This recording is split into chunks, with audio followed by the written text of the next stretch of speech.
I was having some trouble with the chime unit where when it was installed in the machine and the solenoid was going through the test, one of the sounds was refusing to fire. Now, normally the first place that you would go when you have a problem like this is to these connectors here, because these connectors are problematic.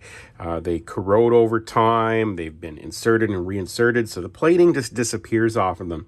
And, well, in this case, I replaced them already, although I haven't done the input signal one, which goes back to the solenoid board. Because the way that these games work, the older ones work, is just when they were moving over from chime boxes, which used real solenoids, they started to move to electronic systems, but the electronic systems still worked by looking for a ground on one of 3 or 4 different inputs.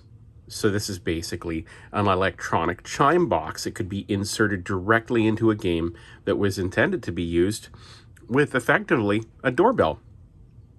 But one of these tunes isn't working, so the go-to again is the connectors. But I wanted just to see, because I had some trouble with some of the other electronics, if it could have been perhaps one of the components on the board, because that's an easy thing for me to look at. So the way that I have this game planned SSU-1 is I have just a bench speaker attached here, and I have my power supply. My ground is on pin 1. My 12-volt DC power supply is on pin 5. And what I have is a jumper from ground that can ground to one of the 4 inputs. And if you just listen real carefully here,